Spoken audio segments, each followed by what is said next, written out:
السلام علیکم لسنرز، آئیے انسپکٹر جمشید سیریز کی ایک نئی کہانی سنتے ہیں جس کا عنوان ہے سازش کا تیر۔ آئیے کہانی کا آغاز کرتے ہیں۔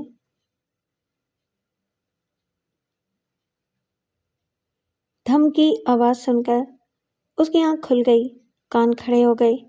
کمرے میں تاریکی تھی اور دھم کی آواز صحن سے آئی تھی۔ صحن بھی تاریک تھا۔ سوتے وقت وہ تمام بلب بجھا کر سونے کا عادی تھا۔ پھر ایک ٹارچ کی روشنی لہرائی اور اس کے کمرے کے دروازے پر پڑی۔ وہ فوراً اٹھا اور دروازہ اندر سے بند کر لیا۔ اس کا دل زور زور سے دھڑک رہا تھا۔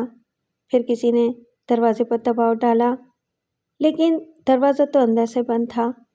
اب آہستہ انداز میں ٹھک ٹھک کی گئی۔ کون؟ اس کے منہ سے مارے خوف کے نکلا۔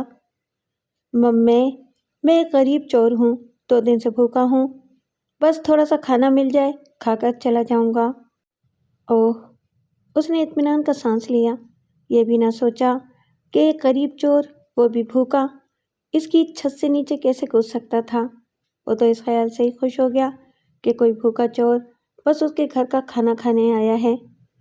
میں تمہیں پیٹ بھر کر کھانا کھلاؤں گا، فکر نہ کرو۔ یہ کہہ کر وہ اٹھا، کمرے کا بلب جلایا اور پھر چٹخنی گرا دی۔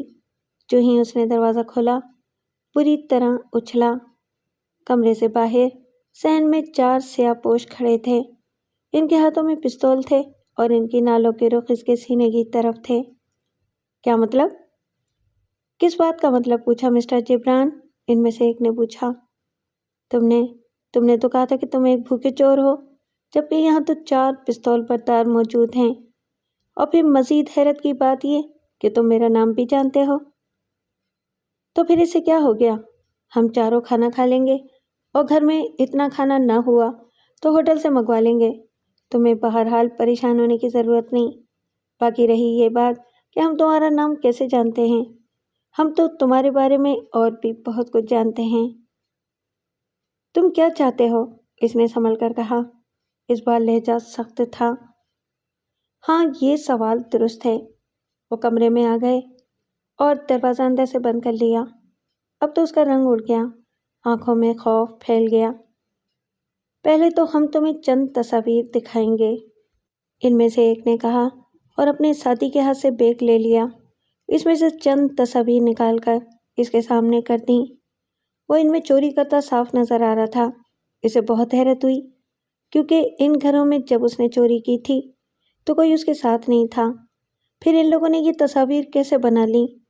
لیکن اب سوائے حیران ہونے کے وہ کیا کر سکتا تھا؟ چنانچہ بولا، یہ ٹھیک ہے، یہ میری تصاویر ہیں، چوری کرتے ہوئے اتاری گئی ہیں۔ میں واقعی ایک چور ہوں۔ لیکن آپ کون ہیں؟ کیا آپ کا تعلق پولیس سے ہے؟ گولی مارو جی پولیس کو، ان میں سے ایک بولا۔ تب پھر اگر ہم یہ تصاویر پولیس کو دے دیں تو تم جانتے ہو پولیس تمہارے ساتھ کیا کرے گی؟ اتنا مارے گی کہ تم بس ادموئے ہو جاؤ گے۔ کیا یہ بات ٹھیک ہے؟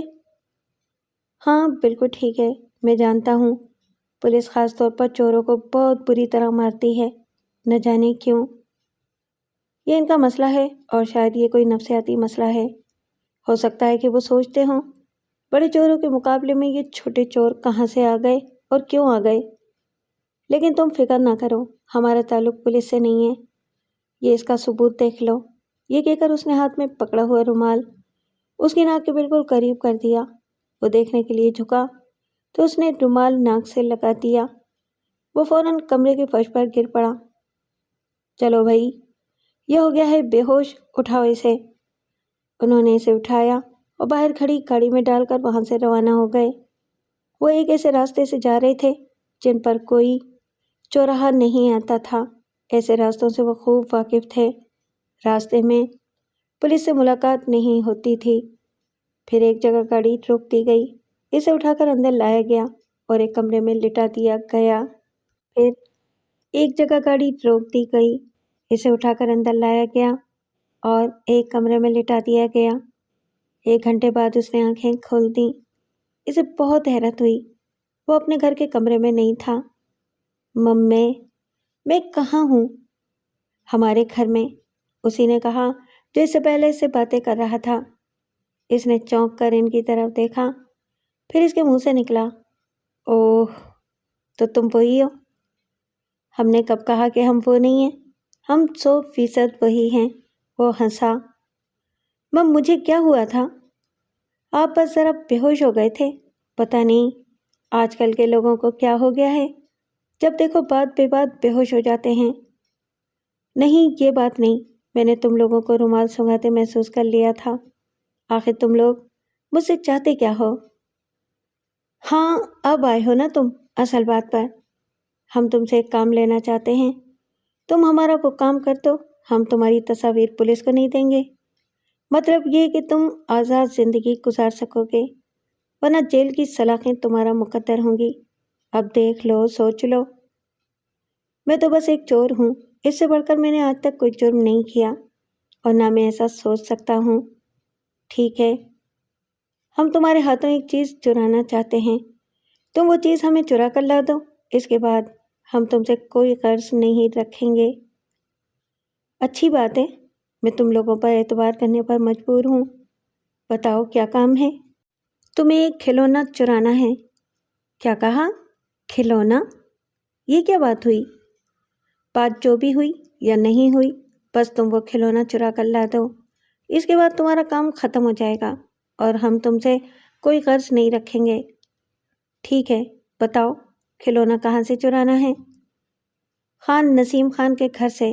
وہ ایک بہت بڑے آدمی ہیں، ان کی کوٹھی میں داخل ہونا آسان کام نہیں۔ حفاظتی انتظامات بے تحاشا ہیں، یعنی ہر طرح کے انتظامات کیے گئے ہیں، لیکن ہم نے سنا ہے تم ایسے کاموں کے ماہر ہو، اسی لیے ہم نے یہ کام تم سے لینے کا فیصلہ کیا ہے۔ لیکن کیوں؟ آپ خود یہ کام کیوں نہیں کر لیتے؟ جبران نے پوچھا۔ ہم کیوں کریں؟ ہمیں خطرہ مول لینے کی کیا ضرورت ہے؟ ہم یہ کام تم سے کیوں نہ لیں؟ اگر تم پکڑے جاتے ہو تو ہم صاف بچ جائیں گے، یہ ہے فائدہ تم سے کام لینے کا۔ وہ کھلونا دراصل کیا چیز ہے؟ بس اس چکر میں نہ پڑو، تم اسے بس ایک کھلونا ہی سمجھو۔ لیکن جہاں اس قدر حفاظتی انتظامات ہیں، وہاں ایک غریب چور کیا کر سکے گا؟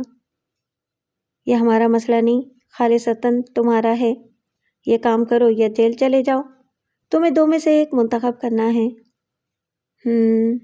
کھلونے کا نام بتاؤ، کھلونا گھر میں کہاں ملے گا؟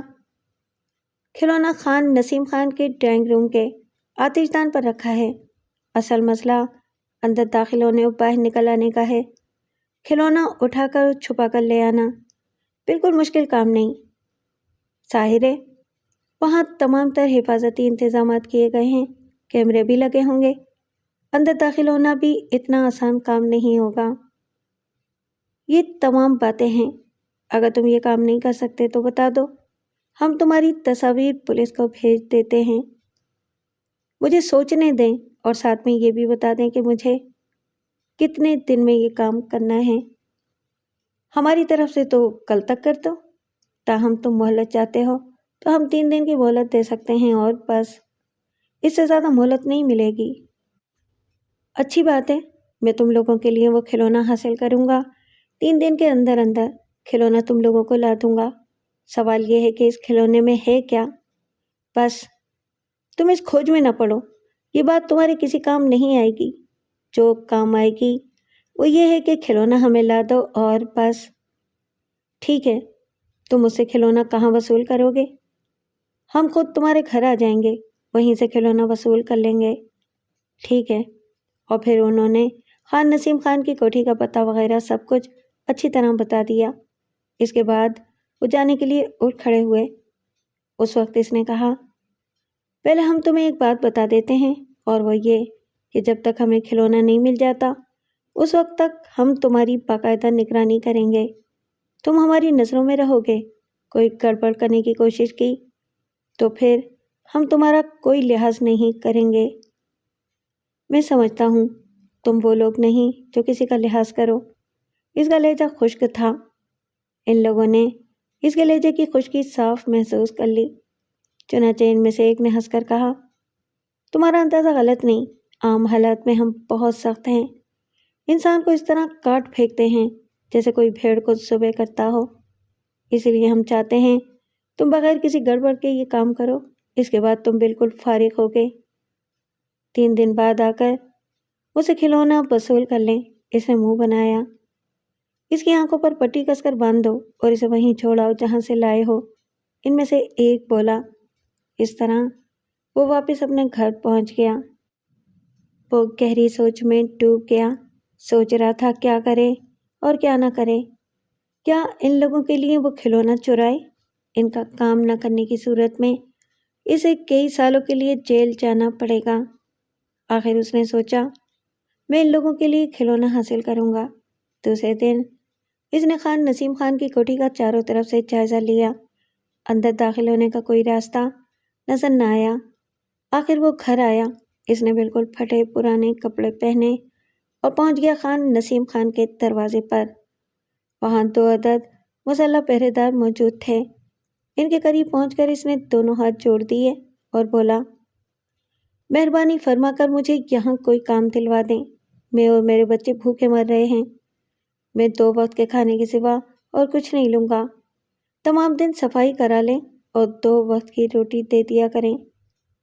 پہرے داروں نے اس کی طرف ہمدردانہ انداز میں دیکھا۔ دونوں اچھے آدمی تھے۔ پھر ان میں سے ایک نے کہا، گھر میں صفائی والے کی ضرورت تو ہے، لیکن کام تو نسیم احمد خان ہی دے سکتے ہیں، اور وہ اس وقت گھر میں نہیں ہیں۔ تم ایسا کرو، شام کو 5 بجے کے قریب آ جانا، ہم ان سے اجازت لے لیں گے۔ اللہ آپ کا بھلا کرے، اس نے خوش ہو کر کہا۔ شام کو 5 بجے وہ پھر پہنچ گیا۔ پہرے داروں نے اسے ایک طرف بٹھا دیا۔ کچھ دیر بعد خان نسیم احمد خان اندر سے باہر آئے تو ایک پہرے دار نے انہیں اس کے بارے میں بتایا۔ وہ ایک نظر ڈال کر ہی بول پڑے، بھلا آدمی لگتا ہے، رکھ لو۔ لو میاں، تمہارا کام بن گیا۔ آؤ میں تمہیں صفائی کا کام سمجھا دوں، ساری کوٹھی دکھا دوں۔ 2000 روپے ماہوار اور رات کا کھانا ملے گا۔ اللہ کا شکر ہے اور آپ کا بھی احسان ہے۔ چلو میاں، تم بھی کیا یاد کرو گے۔ اور پھر وہ اسے کوٹھی کے اندر لے آیا۔ برآمدے میں ایک خوبصورت عورت کرسی پر بیٹھی ہوئی اخبار پڑھتی نظر آئی۔ بیگم صاحبہ کو سلام کرو، پہرے دار نے دبی زبان میں کہا۔ سلام بیگم صاحبہ، اس نے فوراً کہا۔ کیا بات ہے کاشف میاں؟ خاتون نے پہرے دار سے کہا۔ بیگم صاحبہ، یہ ایک غریب آدمی ہے، چاہتا ہے کہ اسے گھر کی صفائی کے کام پر رکھ لیا جائے۔ یہ تنخواہ نہیں مانگتا۔ اس کا مسئلہ تو بس 2 وقت کی روٹی کا ہے۔ نہیں بھائی، ہم اتنے غریب لوگ نہیں کہ کسی کو 2 وقت کی روٹی پر ملازم رکھ لیں۔ ہم انہیں باقاعدہ تنخواہ دیا کریں گے۔ کیا نام ہے بیٹا آپ کا؟ ادھیڑ عمر خاتون کے منہ سے اپنے لیے بیٹا کا لفظ سن کر وہ اندر سے ہل گیا، کانپ گیا۔ اس کی آنکھوں میں حیرت جاگ اٹھی۔ اس نے مشکل سے کہا، جی میرا نام جبران ہے۔ کاشف میاں، آپ انہیں کام سمجھا دیں، ہم انہیں 3000 روپے ماہوار دیا کریں گے۔ 3 وقت کا کھانا بھی انہیں یہیں سے ملے گا۔ آپ نے اچھا کیا انہیں اندر لے آئے، ورنہ بیچارے نہ جانے کہاں کہاں کے دھکے کھاتے پھرتے، اور ان کے چہرے پر بھوک کے آثار نظر آ رہے ہیں۔ کام سمجھانے سے پہلے انہیں کھانا کھلاؤ۔ جی بیگم صاحب، اللہ آپ کو خوش رکھے۔ او میاں جبران۔ کاشف اسے باورچی خانے میں لے آیا۔ وہاں باورچی دوپہر کے کھانے میں مصروف تھا۔ ارشد خان، بیگم صاحبہ کا حکم ہے کہ انہیں کھانا کھلایا جائے، یہ آج سے اس گھر کے ملازم ہیں۔ جبران میاں گھر کی صفائی کیا کریں گے۔ جب کھانا کھا لیں تو انہیں میرے پاس بھیج دینا۔ اچھی بات ہے کاشف میاں، آؤ جبران میاں یہاں بیٹھو۔ اس نے باورچی خانے کے ایک کونے میں لگی میں اس کرسی کی طرف اشارہ کیا۔ کھانا بہت مزیدار تھا، اسے کھاتے ہوئے بہت لطف آیا۔ پھر بیگم خان کا بیٹا کہنا اسے بار بار یاد آنے لگا۔ جب وہ کھانے سے فارغ ہوا تو الجھن کا شکار ہو چکا تھا۔ ارشد خان اسے پھر کاشف میاں کے پاس چھوڑ گیا۔ اور میں تمہیں پوری کوٹھی دکھا دوں۔ کوٹھی میں 10 کے قریب بڑے بڑے کمرے تھے۔ 3 غسل خانے اور ایک بڑا باورچی خانہ تھا، اور ڈرائنگ روم تو اتنا بڑا تھا کہ 4 کمروں کے برابر نظر آتا تھا۔ ڈرائنگ روم میں داخل ہوا تو اس کی نظر آتش دان کی طرف اٹھ گئی۔ وہاں ایک بھالو موجود تھا، ایک چھوٹا سا بھالو، جیسے کھلونوں کی دکان سے عام مل جاتے ہیں۔ خیر، اس وقت تو وہ کام سمجھ رہا تھا، پوری کوٹھی دیکھ رہا تھا۔ جب کاشف میاں اسے تمام جگہیں دکھا چکا، تب اس نے اسے صفائی کے آلات والا چھوٹا سا کمرہ دکھایا۔ یہاں برش، وائپر وغیرہ موجود تھے، جھاڑنے کے لیے کپڑے بھی موجود تھے، یعنی وہ اس جگہ سے صفائی کی چیزیں لے کر پوری کوٹھی کی صفائی کر سکتا تھا۔ آخر اس نے اپنا کام شروع کر دیا۔ تمام کمروں کی صفائی کے بعد وہ آخر ڈرائنگ روم میں داخل ہوا۔ اس وقت اس کا دل دھڑک اٹھا۔ اس نے سوچا، ابھی اس کے پاس 2 دن ہیں، ضروری نہیں کہ وہ آج ہی کھلونا چرا کر لے جائے، بلکہ وہ تیل دیکھے گا اور تیل کی دھار دیکھے گا، پھر یہ کام کرے گا۔ صفائی کرتے کرتے وہ آتش دان پر آ پہنچا۔ تب اس نے کھلونے کی طرف ہاتھ بڑھایا تاکہ دیکھ سکے کہ آخر اس میں ایسی کیا خاص بات ہے اور وہ لوگ اس کھلونے کو کیوں حاصل کرنا چاہتے ہیں۔ جو ہی اس نے کھلونے کو اٹھایا، ڈرائنگ روم کا دروازہ آواز کے ساتھ کھلا۔ وہ چونک کر مڑا، لیکن مڑنے سے پہلے کھلونا آتش دان پر رکھ چکا تھا۔ اس نے دیکھا بیگم خان نسیم خان اندر آ رہی تھیں۔ انہوں نے اس کی طرف دیکھا بھی نہیں، غالباً اپنے کسی کام سے آئی تھیں۔ انہوں نے ڈرائنگ روم کی ایک الماری سے کوئی چیز اٹھائی اور باہر نکل گئیں۔ وہ مسکرایا کیونکہ وہ تو ڈر گیا تھا۔ اب اس نے کھلونے کو پھر اٹھا لیا اور غور سے اسے دیکھنے لگا۔ اسے خوب الٹ پلٹ کر دیکھا۔ وہ اسے ہر لحاظ سے ایک عام کھلونا لگا۔ اس میں کوئی بات بھی تو انوکھی نہیں تھی۔ رات کا کھانا کھا کر اور کاشف میاں سے اجازت لے کر وہ اپنے گھر چلا آیا۔ اس وقت اس نے ان لوگوں کو موبائل پر اشارہ دیا۔ وہ ایک نمبر اسے دے گئے تھے۔ فوراً ہی فون ریسیو کر لیا گیا۔ ہاں جبران، کیا رہا؟ مجھے کوٹھی میں ملازمت مل گئی ہے، صفائی کا کام ملا ہے۔ آج میں نے ساری کوٹھی کی صفائی کی ہے۔ ڈرائنگ روم میں اس کھلونے کو بھی دیکھا ہے۔ وہ عام سا بھالو ہے، کھلونوں کی دکان پر عام مل جاتا ہے۔ آخر اس میں کیا خاص بات ہے کہ آپ اسے حاصل کرنا چاہتے ہیں؟ تم اس چکر میں نہ پڑو، جو کام سے میں لگایا ہے وہ کرو۔ اب یہ کام تمہارے لیے اور زیادہ آسان ہو گیا ہے۔ کیا باہر آتے وقت تمہاری تلاشی لی گئی؟ نہیں، انہوں نے میری تلاشی نہیں لی۔ بس تو پھر تم کل آتے ہوئے کھلونا چھپا کر لے آنا۔ اور اگر انہوں نے تلاشی لے لی؟ جب آج نہیں لی تو کل کیا کر لیں گے؟ ادھر سے کہا گیا۔ یہ ضروری نہیں، کچھ بھی ہو، جیسے بھی ہو، کھلانا تو تمہیں لانا ہی پڑے گا۔ اس کے کئی محفوظ طریقے ہیں۔ چلو ٹھیک ہے، تم کوئی محفوظ طریقہ بتا دو، ہم اس پر عمل کر لیں گے۔ میں کل یا پرسوں عشاء سے پہلے چھت پر چڑھ کر کھلونا باہر اچھال دوں گا، آپ میں سے کوئی کیچ کر لے۔ اگر کسی نے ایسا کرتے دیکھ لیا تو کام خراب ہو سکتا ہے۔ بہتر طریقہ یہی ہے کہ تم اپنے کپڑوں میں چھپا کر لے آؤ۔ اچھی بات ہے، لیکن اگر میری تلاشی لے لی گئی تو آپ خود ذمہ دار ہوں گے۔ ٹھیک ہے، اگر تم پکڑے گئے تو بھی ایک کھلونا چرانے کے بدلے وہ تمہیں پولیس کے حوالے تو کریں گے نہیں، زیادہ سے زیادہ یہ کریں گے کہ کھلونا چھین لیں گے اور تمہیں ملازمت سے فارغ کر دیں گے۔ ہم کھلونا حاصل کرنے کی پھر کوئی ترکیب کر لیں گے۔ اول تو یہ تمہارا وہم ہے، وہ تمہاری تلاشی نہیں لیں گے۔ تلاشی لینا ہوتی تو آج لے لیتے۔ اچھی بات ہے، لیکن میں چاہتا ہوں کہ ایک دن وہاں اور گزار لوں، اس طرح قدرے زیادہ اعتماد حاصل ہو جائے گا، اور تیسرے دن یعنی پرسوں کھلونا لے آؤں۔ یہ ٹھیک رہے گا، ایک آدھ دن کی وجہ سے ہمیں کوئی فرق نہیں پڑ جائے گا۔ شکریہ۔ اور اس نے فون بند کر دیا۔ اس وقت وہ ایک الجھن سی محسوس کر رہا تھا۔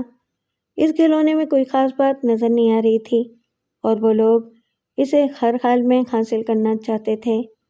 آخر اس نے فیصلہ کر لیا کہ پرسوں وہ کھلونا چرا کر ان کے حوالے کر دے گا، اس طرح اس کا کام ختم ہو جائے گا، اور اس نے ایسا ہی کیا۔ تیسرے دن جب وہ کھانا کھا کر فارغ ہوا تو ڈرائنگ روم میں چلا گیا۔ وہاں جانے کے بعد ہی اس نے دن میں اپنی چند چیزیں وہاں چھوڑ دی تھیں، اور پھر اس نے کھلونا اٹھا کر شلوار کی ایک خفیہ جیب میں ڈال لیا۔ یہ جیب اس کی ران کے ساتھ تھی، اس طرح کپڑے کا ابھار نظر نہیں آ رہا تھا۔ پھر وہ پرسکون انداز میں بیرونی دروازے کی طرف چلا۔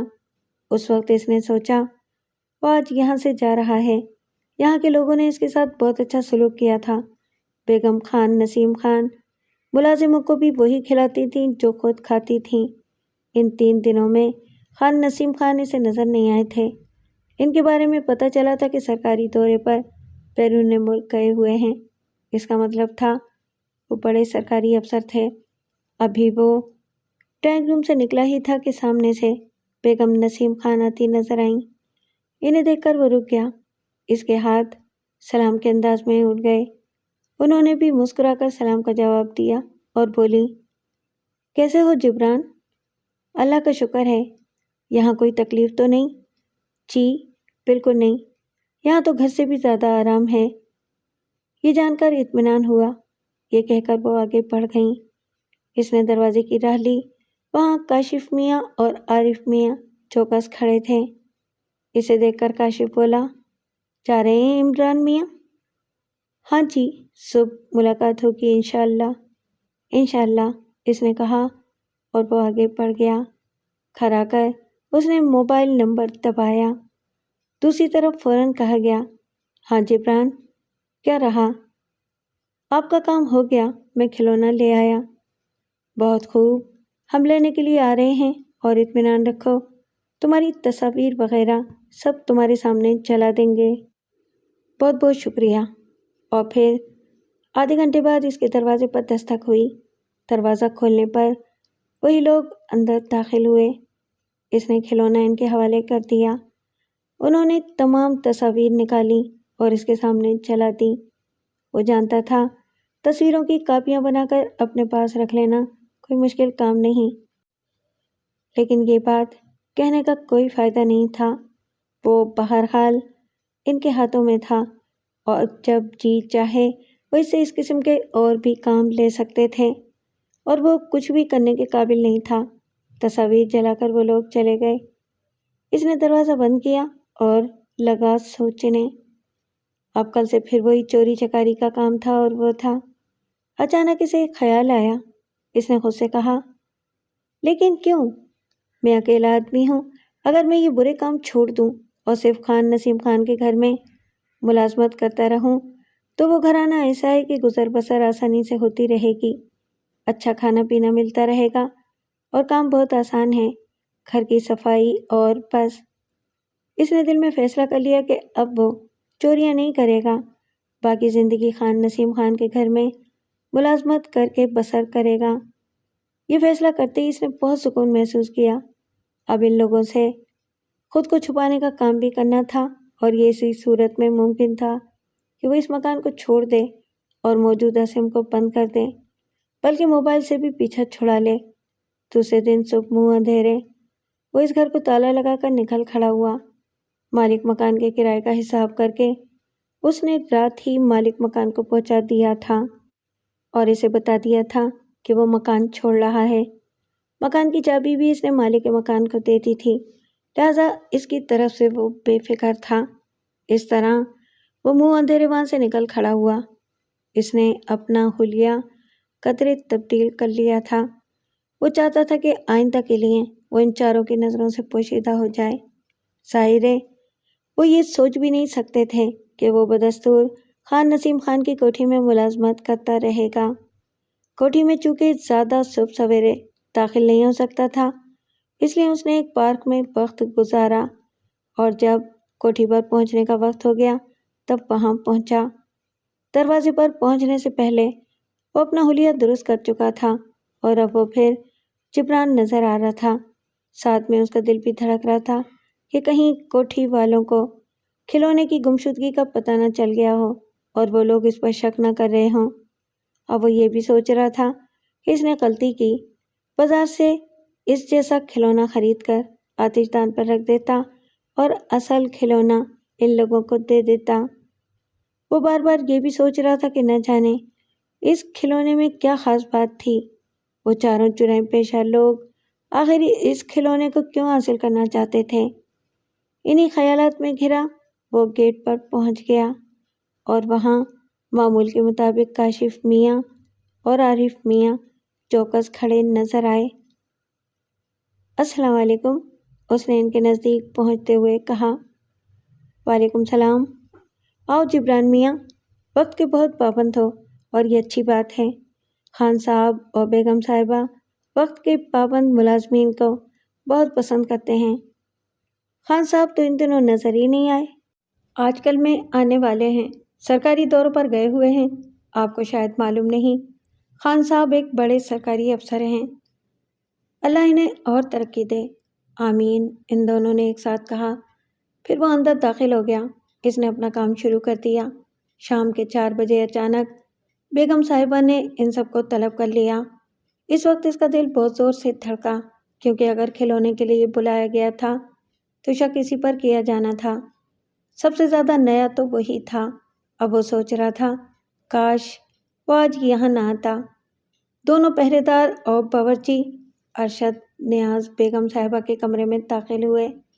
فوراً ہی انہوں نے کہا، خان صاحب آج رات 8 بجے آ رہے ہیں، لہٰذا ہر چیز درست نظر آنی چاہیے۔ آپ فکر نہ کریں بیگم صاحبہ، کاشف میاں نے فوراً کہا، اور اس نے اطمینان کا سانس لیا۔ ابھی تک کھلونے کی بات سامنے نہیں آئی تھی۔ اس نے سوچا کہ ہر وقت کی دل کی دھڑکن سے بچنے کے لیے وہ یہاں سے نکل ہی جائے تو بہتر ہے۔ اس نے سوچا اب اسے کسی ضرورت سے باہر بھیجا جائے گا تو یہاں واپس نہیں آئے گا، باہر کا باہر ہی رہ جائے گا۔ جلدی یہ موقع بھی آ گیا۔ بیگم صاحبہ خود اس کے پاس آئیں، سامان کا بیگ اور 5000 کا نوٹ اسے دیتے ہوئے بولی، یہ سامان کی لسٹ لے لیں اور بازار سے یہ تمام چیزیں لے آئیں۔ یہ سامان کی لسٹ لے لیں اور بازار سے یہ تمام چیزیں لے آئیں اور ذرا جلدی لے آئیں۔ جی بہت بہتر۔ وہ گھر سے نکل آیا۔ اب اس نے تو سوچا تھا کہ کسی ضرورت کے تحت گھر سے نکلنے کا موقع مل گیا تو وہ لوٹ کر نہیں آئے گا۔ اب یہ 5000 کا نوٹ اس کے راستے کی دیوار بن گیا تھا۔ اس نے تمام چیزیں خریدیں اور لے آیا گیٹ پر۔ کاشف میاں، ابھی اطلاع ملی ہے کہ میری بیوی کو اچانک دورہ پڑا ہے، یہ سامان اور بقیہ رقم لے لیں، میں ذرا گھر کا ایک چکر لگا آؤں۔ فکر کی بات نہیں، آپ اطمینان سے جائیں، جلد آنے کی کوشش نہ کریں، میں بیگم صاحبہ کو بتا دوں گا، وہ بہت اچھی خاتون ہیں، بالکل برا نہیں مانیں گی۔ شکریہ، آپ بہت اچھے ہیں، آپ اپنا موبائل نمبر دے دیں، رکنا پڑا تو آپ کو بتا دوں گا۔ ہاں یہ ٹھیک رہے گا۔ اس نے کاشف کا نمبر لیا اور وہاں سے چلا آیا۔ وہ رات اس نے ایک سرائے پر گزاری۔ دوسرے دن کرائے کے مکان کی تلاش شروع کی۔ آخر کئی گھنٹے کی محنت کے بعد ایک چھوٹا سا اور سستا سا مکان مل گیا۔ اس نے مالک مکان کو کرایہ ادا کیا اور لگا سوچنے، اب وہ کیا کرے؟ اسے تو چوریاں کرنے کے سوا اور کچھ آتا ہی نہیں تھا۔ آخر اس نے پھر تھوڑا سا حلیہ تبدیل کیا اور ایک ہوٹل میں جا پہنچا۔ وہاں کے بیرے سے بات کی اور کہا کہ اسے برتن دھونے پر رکھ لیا جائے، کوئی تنخواہ نہیں مانگے گا۔ بیرے نے جا کے مالک سے بات کی۔ مالک نے اسے بلا لیا اور چند سوالات کرنے کے بعد بولا، صرف 3 وقت کا کھانا دیں گے اور 6 ماہ بعد کپڑے۔ جی اچھا، لیکن میرے پاس رہائش کی جگہ کرائے کی ہے، اگر آپ کوئی سونے کی جگہ بھی دے دیں تو پھر مجھے اور کچھ نہیں چاہیے۔ ہوٹل کے مالک نے اسے نظر بھر کر دیکھا اور پھر بولا، میاں سونے کے لیے بہت جگہ ہے، کرائے کی جگہ چھوڑ دو اور ہوٹل میں چلے آؤ، اسٹور میں اپنا سامان رکھ لو اور وہیں بستر لگا لو۔ آپ کا بہت بہت شکریہ۔ وہ خوش ہو گیا کیونکہ اب وہ جرائم کی دنیا سے اور ان چاروں سے اور بیگم خان نسیم خان سے دور ہو چکا تھا۔ اس میں ایک چور کی حیثیت سے بیگم صاحبہ اور کاشف وغیرہ کا سامنا کرنے کی ہمت نہیں تھی۔ وہ ہوٹل میں کام کرنے لگا اور جلدی اس کھلونے کو بھول گیا۔ ایک دن ہوٹل میں آنے والے اخبارات میں سے ایک اخبار میں شائع ہونے والی خبر نے اسے چونکا دیا۔ خبر پڑھتے ہوئے اس کا دل زور زور سے دھڑکنے لگا۔ خبر یہ تھی، پولیس کو ایک چور کی تلاش۔ خبر کے ساتھ چور کی تصویر بھی شائع کی گئی تھی اور تصویر بالکل اسی کی تھی۔ خبر میں لکھا تھا، ایک نوجوان چور نے خان نسیم خان کے گھر سے ایک کھلونا چرا لیا، وہ کئی روز سے لاپتہ ہے، اس کے خلاف رپورٹ درج کرا دی گئی ہے۔ پولیس نے چور کی تلاش شروع کر دی ہے۔ کھلونے کی کیا اہمیت ہے یا وہ کس قدر قیمتی ہے۔ نسیم خان نے اس کی وضاحت نہیں کی، تاہم وہ اس کھلونے کے لیے حد درجہ پریشان ہیں۔ اس نے دروازے پر دستک دی۔ 1 منٹ بعد قدموں کی چاپ سنائی دی، پھر ایک بوڑھی آواز سنائی دی، کون؟ آپ کا شاگرد جبران۔ او اچھا۔ دروازہ کھل گیا، جبران اندر داخل ہو گیا، ساتھ ہی دروازہ اندر سے بند کر لیا گیا۔ اس وقت جبران نے اپنے استاد پر ایک نظر ڈالی۔ وہ پہلے کی نسبت کہیں بوڑھا نظر آ رہا تھا۔ آج اس نے اپنے استاد کو کئی سال بعد دیکھا تھا۔ تم جبرانی ہو؟ کیسے بھول پڑے؟ ایک مشکل میں پھنسا تو آپ یاد آئے، بس ادھر آ گیا۔ اچھا کیا۔ تمہیں یہاں آتے کسی نے دیکھا تو نہیں؟ جی نہیں، میں اسی لیے شام کے وقت آیا ہوں۔ رات کو سب آنکھیں پھاڑ پھاڑ کر دیکھتے ہیں، اس وقت چوراہوں پر کھڑی پولیس بھی کسی کو غور سے نہیں دیکھتی۔ عقل مند ہو، بہت اچھا کیا۔ آؤ مجھے تفصیل سناؤ۔ اس کا استاد اسے ڈرائنگ روم میں لے آیا۔ اس نے ساری کہانی سنا دی۔ بوڑھا خاموشی سے سنتا رہا۔ اس کے خاموش ہونے پر بولا، پہلی بات تو یہ کہ تم نے یہاں آ کر عقل مندی کا ثبوت دیا، اور دوسری بات یہ کہ میں تمہارا حلیہ بالکل بدل دیتا ہوں۔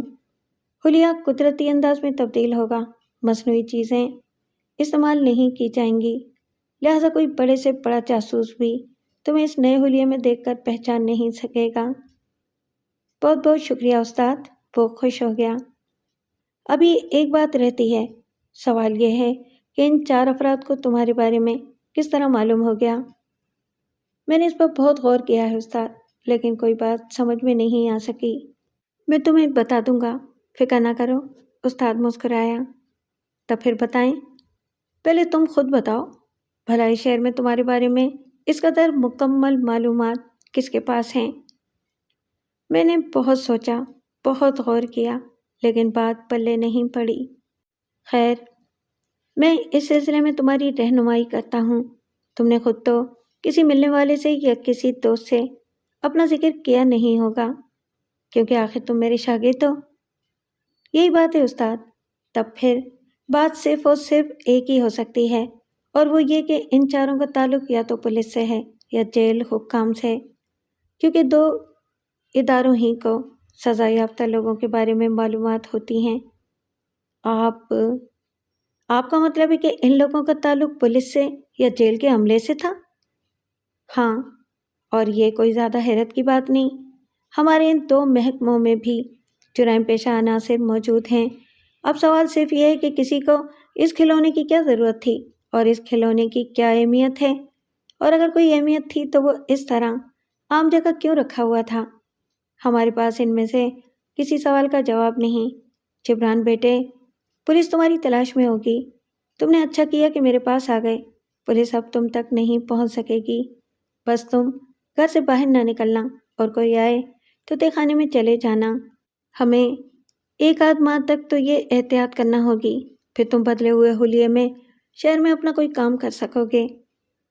بہت بہت شکریہ استاد۔ ایک اور بات مجھے پریشان کیے دے رہی ہے، اور وہ یہ کہ بیگم نسیم خان اور اس کوٹھی کے سب ملازم بہت اچھے لوگ ہیں۔ وہ میرے بارے میں کیا سوچتے ہوں گے، لیکن میں مجبور تھا۔ اگر کھلونا وہاں سے اٹھا کر ان لوگوں کو نہ دیتا تو وہ مجھے جیل بھجوا دیتے۔ کاش تم اس وقت میرے پاس آ جاتے، یعنی کوٹھی میں جانے سے پہلے۔ میں اسی وقت تمہیں یہاں چھپا لیتا اور تمہیں کھلونا چرانا نہ پڑتا۔ اب تو یہ ہو گیا ہے استاد۔ میں چاہتا ہوں بیگم صاحبہ کو ساری بات بتا دوں۔ ٹھیک ہے، میں تمہیں ایک سم دے دیتا ہوں، اس سے بات کرتے ہی سم کو بند کر دینا۔ ٹھیک ہے استاد، فکر نہ کریں۔ اور پھر استاد نے ایک سم اسے دے دی۔ اس نے سم کو موبائل میں لگایا اور بیگم نسیم خان نسیم کے نمبر ملائے۔ سلسلہ ملتے ہی اس نے کہنا شروع کیا، بیگم صاحبہ، آپ پہلے میری بات سن لیں۔ اگر میں آپ کے گھر سے وہ کھلونا نہ چراتا تو وہ لوگ مجھے جیل بھجوا دیتے۔ کیا مطلب؟ آپ کون بات کر رہے ہیں؟ میں سمجھی نہیں۔ جی میں جبران ہوں۔ میں آپ کو بتاتا ہوں کہ ہوا کیا ہے اور میں کیوں آپ کے گھر آیا تھا۔ یہ کہہ کر اس نے ساری تفصیل بتا دی، پھر بولا، یہ ٹھیک ہے کہ میں ایک چور ہوں، چوریاں کرتا رہا ہوں، اور ان لوگوں نے مجھے بلیک میل کر کے آپ کے گھر بھیجا تھا، لیکن میں نے آپ کے گھر سے کھلونے کے سوا اور کچھ نہیں چرایا۔ آپ کا اچھا سلوک مجھے زندگی بھر یاد رہے گا۔ کاش میں خود کو پولیس کے حوالے کر دیتا اور آپ کے گھر نہ آتا۔ اور میں بھی یہی کہتی ہوں کہ کاش تم یہاں کر یہ بات بتا دیتے، میں تمہیں جیل جانے سے بچا لیتی۔ کیا مجھے بتا سکتی ہیں کہ اس کھلونے کی کیا اہمیت ہے؟ اس کھلونے کی کہانی عجیب ہے، میں خود اس کے بارے میں زیادہ نہیں جانتی، خان صاحب کو ضرور معلوم ہے۔ اچھا خیر، مجھے امید ہے کہ آپ نے مجھے معاف کر دیا ہوگا۔ ہاں کیوں نہیں، اللہ تمہیں خوش رکھے۔ اور اس نے شکریہ ادا کر کے فون بند کر دیا۔ اس کے استاد نے وہ سم اسی وقت جلا دی اور اسے تہہ خانے میں جانے کا اشارہ کر دیا۔ عین اس وقت استاد کے دروازے پر دستک ہوئی۔ وہ بہت زور سے اچھلا، اس کی آنکھوں میں دنیا جہان کی حیرت دوڑ آئی۔ اس نے سرگوشی کی، فوراً تہہ خانے میں چلے جاؤ۔ وہ اسی وقت حرکت میں آ گیا۔ استاد نے اس کی آمد کے تمام آثار مٹا دیے اور پھر آنکھوں میں نیند کے آثار پیدا کر کے دروازے پر پہنچ گیا۔ اس نے دروازہ کھولے بغیر کہا، کون؟ بابا یہ میں ہوں، آپ کا بیٹا۔ اس نے سکون کا سانس لیا اور برا سا منہ بناتے ہوئے دروازہ کھول دیا۔ ساتھ ہی بولا، جگو، میں نے تم سے کتنی بار کہا ہے کہ اتنی رات گئے گھر نہ آیا کرو، اور یہ کیا، تم آج پھر شراب پی کے آ رہے ہو؟ ہاں بابا، آج پھر میں نے شراب پی لی، لیکن تم آج کیوں جاگ رہے ہو بابا؟ جاگ کہاں رہا ہوں، سو رہا تھا، تمہاری دستک دینے پر جاگا ہوں۔ جگو یہ سن کر مسکرایا اور پھر بولا، میں نشے میں ضرور ہوں، لیکن اتنا اندازہ لگا سکتا ہوں کہ اگر آپ سوئے ہوئے ہوتے تو اتنی جلدی دروازہ کھولنے نہ آتے۔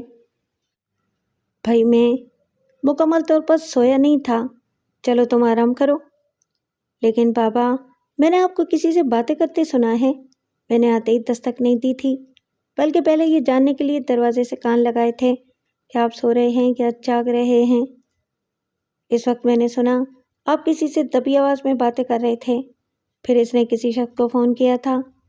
فون کرتے وقت وہ اپنی آواز نیچی نہیں رکھ سکا تھا، وہ دھک سے رہ گیا۔ اس کا شرابی بیٹا تو اس سے بھی تیز تھا۔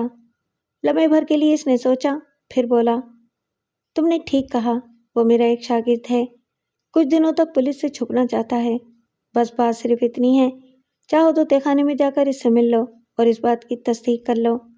میں نیچے نہیں آؤں گا اور میرا موبائل تم ساتھ لے جاؤ تاکہ میں اسے خبردار نہ کر سکوں۔ نہیں بابا، مجھے تم پر اعتبار ہے، تم بلا وجہ جھوٹ نہیں بولتے، لیکن ہم اسے کب تک یہاں رکھیں گے؟ اس طرح پولیس ہمیں گرفتار کر سکتی ہے کہ ہم نے ایک مجرم کو پناہ دی ہے، اس لیے آپ اس سے جلد چھٹکارا حاصل کر لیں، اور اگر اس کی گرفتاری پر یا پتہ بتانے پر پولیس نے کوئی انعام وغیرہ رکھا ہے تو اسے پولیس کے حوالے کر کے انعام حاصل کر لیں۔ اوہو بیٹا، وہ میرا بہت پیارا شاگرد ہے، اس نے کسی زمانے میں میری بہت خدمت کی ہے، میں اسے پولیس کے حوالے نہیں کر سکتا۔ دوسرے یہ کہ وہ کوئی مشہور چور نہیں ہے، اس کی گرفتاری پر پولیس نے کوئی انعام نہیں رکھا۔ ٹھیک ہے، آپ جانیں۔ اور پھر اس کا بیٹا اندر چلا گیا۔ جب اسے یقین ہو گیا کہ وہ سو گیا ہے تو وہ خاموشی سے تہہ خانے میں چلا آیا۔ جبران جاگ رہا تھا۔ اس نے اس سے کہا، میرے بیٹے کو تمہارے بارے میں پتہ چل گیا ہے، وہ بالکل بے اعتبار ہے، کل گھر سے باہر جائے گا تو دوستوں سے تمہارا ذکر کرے گا، اس لیے میرا مشورہ ہے کہ تم اسی وقت یہاں سے چلے جاؤ۔ بہت بہتر استاد۔ اپنے استاد کی ہدایت پر وہ اس گھر سے نکل گیا اور رات کی تاریکی میں گم ہو گیا۔ دوسرے دن اس کے بیٹے نے گھر سے نکلتے ہی پولیس کو اطلاع دے دی کہ ان کے گھر میں ایک چور نے پناہ لے رکھی ہے۔ جلد ہی وہ پولیس کے ساتھ گھر میں داخل ہوا۔ اس کے باپ نے پولیس کو دیکھ کر حیرت ظاہر کی، لیکن اس کے چہرے پر کوئی گھبراہٹ نمودار نہ ہوئی۔ اس نے کہا، تھانے دار صاحب، کیسے تشریف لائے؟ استاد، تمہارے بیٹے نے بتایا ہے کہ یہاں ایک چور نے پناہ لے رکھی ہے۔ یہ بات نشے میں کہی تھی اس نے، کیونکہ یہ رات نشے میں تھا، اس نے شراب پی رکھی تھی، شراب کے نشے میں اس نے یہ بات محسوس کی ہوگی۔ آپ میرے گھر کی تلاشی لے سکتے ہیں۔ ہاں ہاں کیوں نہیں۔ پولیس نے اچھی طرح تلاشی لی۔ استاد نے خود ہی تہہ خانہ بھی دکھا دیا، کیونکہ بعد میں اس کا بیٹا بھی انہیں یہی بتاتا۔ آخر پولیس تھک کر واپس چلی گئی۔ اب استاد نے اپنے بیٹے سے کہا، تم نے اچھا نہیں کیا، لیکن کل تم واقعی نشے میں تھے، اور یہ بات تم نے ضرور نشے میں محسوس کی ہوگی، کیونکہ پہلے بھی ایسا ہو چکا ہے۔ ہاں بابا، یہ تو ہے، اس نے فوراً کہا اور سر کو جھٹک دیا۔ جب بیٹا باہر گھومنے پھرنے چلا گیا تب وہ تہخانے میں آیا اور جبران کے آثار مٹانے لگا۔ ایسے میں اسے فرش پر ایک چیز نظر آئی۔ اس کی آنکھیں مارے حیرت کے پھیل گئیں۔ انسپکٹر جمشید کے فون کی گھنٹی بجی۔ انہوں نے دیکھا فون سب انسپکٹر اکرام کا تھا۔ السلام علیکم اکرام۔ وعلیکم السلام سر۔ سر، ایک عجیب سا معاملہ ہے، میں نے سوچا کہ آپ سے مشورہ کر لوں۔ ہاں اکرام، کہو۔ سر، ہم نے ایک مشکوک آدمی کو گرفتار کیا ہے۔ اس کے پاس سے اور تو کوئی چیز نہیں ملی، بس ایک کھلونا برآمد ہوا ہے۔ وہ کھلونا ہے ایک بھالو۔ لیکن اکرام، پہلے تو یہ بتاؤ کہ وہ مشکوک کیسے ہے؟ وہ ایک ایسے آدمی کے گھر سے نکلا ہے جس پر ایک مدت سے ہماری نظر ہے، لیکن ہم آج تک اس کے بارے میں کوئی بات ثابت نہیں کر سکے۔ ہماری اس پر نظر اس لیے ہے کہ ایک روز وہ ایک بھرے پورے بازار سے گزر رہا تھا کہ اس کی جیب میں کوئی چیز ڈال کر چلا گیا۔ یہ بات وہاں موجود محمد حسین آزاد نے محسوس کر لی۔ اس نے نہایت خاموشی سے اس کا تعقب کیا اور اس کے گھر تک جا پہنچا۔ جو ہی وہ گھر میں داخل ہوا، اس کے پیچھے ہی محمد حسین آزاد داخل ہو گیا۔ اس نے پستول نکال کر اس پر تان دیا۔ وہ شخص گھبرا گیا۔ اس نے کہا، کیا مطلب؟ آپ میرے گھر میں چوروں ڈاکوؤں کی طرح کیوں داخل ہوئے ہو؟ محمد حسین نے اپنا تعارف کرایا اور پستول کے بل پر اس کی تلاشی لی تو اس کی جیب سے ایک بھالو نکلا، چھوٹا سا کھلونا بھالو۔ بس؟ انسپکٹر جمشید نے حیران ہو کر کہا۔ جی ہاں، بس۔ اس بھالو میں کوئی خاص بات نہیں تھی۔ اس نے بھی یہی کہا کہ اس کی جیب میں کسی نے ڈالا ہے، لیکن وہ نہیں جانتا کہ یہ کیا چیز ہے۔ بہرحال وہ بھالو ہم نے دفتر میں جمع کروا دیا اور مشکوک آدمی کو چھوڑ دیا، کیونکہ کوئی بات ثابت نہیں ہو سکی تھی۔ 3 دن بعد وہ کھلونا دفتر سے غائب ہو گیا۔ کیا مطلب غائب ہو گیا؟ ہمارے دفتر سے؟ انسپکٹر جمشید کے منہ سے مارے حیرت کے نکلا۔ جی ہاں، ہمارے دفتر سے غائب ہو گیا۔ تب تو یہ معلوم کرنا بہت آسان ہے کہ یہ کس کا کام ہے۔ جی نہیں، اکرام کی آواز سنائی دی۔ کیا مطلب؟ کیا تم یہ کہنا چاہتے ہو کہ یہ کام آسان نہیں؟ جی ہاں، اس لیے کہ یہ کام دفتر کے کسی آدمی کا نہیں۔ اس روز دفتر کی صفائی کرنے والا خاکروب نہیں آیا تھا، اس کے چوٹ لگی تھی، اس نے اپنی جگہ کسی کو بھیج دیا تھا۔ وہ آیا اور صفائی کے ساتھ بھالو بھی لے گیا۔ ہم نے جب اس خاکروب پر سختی کی تو اس نے بتا دیا کہ اسے کسی نے زخمی کر دیا تھا۔ پھر ایک شخص اس کے پاس آیا، اسے کچھ روپے دیے، کچھ پھل دیے، یہ کہہ کر کہ یہ حادثہ ان کے عزیز کی غلطی سے ہوا ہے اور وہ بہت شرمندہ ہیں۔ تمہاری جگہ دفتر کی صفائی کے لیے کسی اور خاکروب کو بھی وہ خود بھیج دیں گے۔ اس پر اس نے آنے والے کا شکریہ ادا کیا۔ بس خاکروب کی کہانی تو اتنی ہے۔ دفتر میں جو صفائی کرنے والا آیا تھا، ظاہر ہے وہ اس شخص کا آدمی تھا جس نے خاکروب کو پھل وغیرہ دیے تھے، لیکن ہم اس خاکروب سے اس شخص کا حلیہ تو پوچھ ہی سکتے ہیں۔ اکرام اور دفتر کے کسی آدمی سے اس خاکروب کا حلیہ بھی پوچھا جا سکتا ہے۔ میں یہ کام کر چکا ہوں سر۔ خاکروب نے ملاقاتی کا جو حلیہ بتایا وہ ہمارے ریکارڈ میں کہیں نہیں ہے، نہ اس خاکروب کا حلیہ موجود ہے۔ اب بتائیں ہم اس کیس میں کیا کر سکتے ہیں؟ خیر، یہ تو ہوا۔ اب آج کی تازہ خبر یہ ہے کہ ہمارے ملک کے بہت معروف آدمی ہیں، خان نسیم خان، سرکاری آفیسر ہیں، محکمہ اطلاعات کے ڈائریکٹر۔ ان سے کچھ روز پہلے ایک شخص نے ملاقات کی تھی۔ اس نے خود کو نوادرات کا بیوپاری بتایا تھا اور بتایا تھا کہ اس کے پاس کچھ بہت ہی نادر چیزیں موجود ہیں، اگر خان صاحب دیکھنا پسند کریں۔ خان صاحب کو نوادرات میں بہت دلچسپی ہے۔ انہوں نے نوادرات دیکھنے کی خواہش ظاہر کی، ڈرائنگ روم میں بیٹھ کر دیکھتے رہے، چند ایک چیزیں پسند کیں اور خرید لیں۔ اس دوران کسی ضرورت کے تحت انہیں 1 منٹ کے لیے گھر کے اندر بھی جانا پڑا۔ ملاقاتی تو اپنی رقم لے کر چلا گیا اور کافی دیر بعد پتہ چلا کہ وہ ڈرائنگ روم میں اپنا کھلونا چھوڑ گیا۔ یہ کھلونا نوادرات میں شامل تھا ہی نہیں۔ انہوں نے یہ سوچ کر اسے آتش دان پر رکھ دیا کہ وہ آیا تو اسے دے دیں گے۔ ملاقاتی تو نہ آیا اس طرح کئی دن گزر گئے اور پھر بھالو گھر کے لوگوں کے ذہن سے بھی نکل گیا، بس وہ آتش دان پر رکھا رہ گیا۔ اب چند دن پہلے اس گھر میں جبران نامی ایک شخص نے ملازمت کی۔ وہ 3-4 دن باقاعدگی سے آتا رہا، پھر وہ نہیں آیا۔ اس کے بعد کہیں جا کر اچانک گھر میں کسی کو اس بھالو کا خیال آیا تو وہ غائب تھا۔ بعد میں جبران کا خیال آیا کہ یہ ضرور اس کا کام ہے۔ حیرت کی بات اس میں یہ ہے کہ آخر اس بھالو کی کیا اہمیت ہے، کیونکہ اس کی کہانی بہت پراسرار لگتی ہے۔ پہلے اسے ہمارے دفتر سے غائب کیا گیا ہے، پھر اب اسے خان نسیم خان کے گھر پہنچایا گیا اور وہاں سے غائب کروایا گیا۔ بس سوال یہ ہے کہ آخر اس بھالو میں کیا بات ہے؟ اس کی کہانی بہت عجیب ہے، یہاں تک کہہ کر اکرام خاموش ہو گیا۔ تب انسپکٹر جمشید بولے، کہانی دلچسپ ہے اور پراسرار بھی۔ ہمیں اس کھلونے کا سراغ لگانا پڑے گا، اور اس سلسلے میں ہمارے سامنے جو نام ہے وہ ہے جبران کا۔ اکرام، جبران کا جغرافیہ تو بتاؤ۔ بہت پرانے اور سابقہ جرائم پیشہ استاد کافو کا شاگرد ہے۔ استاد کافو؟ جی ہاں، لیکن اس نے جرائم کا راستہ بالکل چھوڑ دیا ہے، اور یہ بات بہت پکی ہے۔ اسے چیک تو کرنا ہوگا۔ اس کے علاقے کے سب انسپکٹر نے اس کے گھر کی تلاشی لی ہے۔ استاد کافو کے بیٹے نے خود تھانے دار کو بتایا تھا کہ اس کے باپ نے کسی کو تہخانے میں پناہ دے رکھی ہے۔ تھانے دار نے تلاشی لی تو استاد کافو نے خود ہی اپنے گھر کا تہخانہ بھی دکھا دیا۔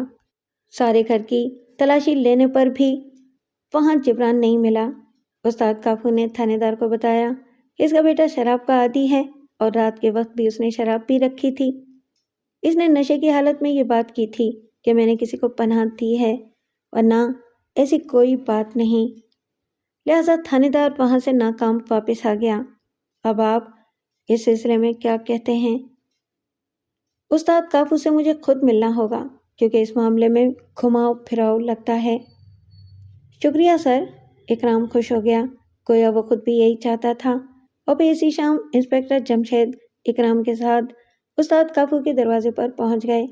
دستک کے جواب میں استاد نے خود دروازہ کھولا، اور پھر اس کی آنکھوں میں حیرت جاگ اٹھی۔ اس کے منہ سے نکلا، آپ؟ حیرت ہے، کمال ہے، تو آپ بھی اس خیال کے تحت آئے ہیں کہ میں نے اپنے گھر میں کسی جرائم پیشہ کو چھپا رکھا ہے؟ اس کا مطلب ہے کہ تم نے مجھے پہچان لیا ہے؟ انسپکٹر جمشید مسکرائے۔ آپ کو نہیں پہچانوں گا، آپ اندر آ جائیں، میں ساری بات بتا دیتا ہوں، کیونکہ آپ سے کچھ چھپانا آبیل مجھے ماننے والی بات ہے۔ وہ مسکرا دیے اور اس کے ساتھ اندر آ گئے۔ انہوں نے دیکھا کہ ڈرائنگ روم بے حد گندا تھا، چیزیں ادھر ادھر بکھری پڑی تھیں، کوئی چیز بھی صاف ستھری اور سلیقے کی نظر نہیں آ رہی تھی، کرسیاں بھی صدیوں پرانی لگتی تھیں۔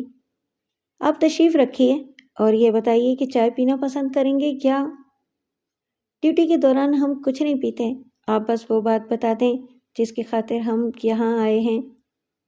اچھی بات ہے، آپ کو معلوم ہی ہے میں کسی زمانے میں جرائم پیشہ آدمی تھا، بلکہ جرائم پیشہ لوگوں کو منصوبے بنا کر دیا کرتا تھا اور گھر بیٹھے دولت سمیٹا کرتا تھا۔ انہی دنوں میں نے ایک شاگرد بھی بنایا تھا، اس کا نام جبران ہے، لیکن جب میں نے جرائم کا راستہ چھوڑ دیا، یعنی اپنی سزا کاٹ کر فارغ ہوا، تو پھر کوئی جرم نہ کرنے کی ٹھانی۔ لہٰذا جبران سے بھی صاف کہہ دیا کہ اب میں جرائم کا راستہ چھوڑ چکا ہوں، لہٰذا تمہیں پناہ نہیں دے سکتا۔ بلکہ سچی بات تو یہ ہے کہ پہلے میں نے اسے اپنے گھر کے تہخانے میں رکھ لیا تھا، لیکن پھر خیال آیا کہ اتنی مدت سے جرم چھوڑ چکا ہوں، کہیں اس کی وجہ سے میں پھر نہ پھنس جاؤں۔ یہ خیال آتے ہی میں نے اسے گھر سے چلے جانے کے لیے کہہ دیا اور وہ چلا گیا۔ میرے بیٹے نے بھی واقعی اسے دیکھ لیا تھا، لیکن جب وہ پولیس کو لے کر آیا اس وقت تک میں اسے نکال چکا تھا۔ کہانی تو بس اتنی سی ہے۔ اب اگر مجھ سے غلطی ہو گئی ہے، جرم ہو گیا ہے، تو میں اس جرم کی سزا بھگتنے کے لیے تیار ہوں۔ اس کا فیصلہ اب بعد میں ہوگا، پہلے تو ہم آپ کے گھر کی تلاشی لیں گے، انسپکٹر جمشید نے کہا۔ گویا آپ کو میری بات پر یقین نہیں آیا، اس نے سن کر کہا۔ بات یقین آنے یا نہ آنے کی نہیں، اپنے اصول کی ہے۔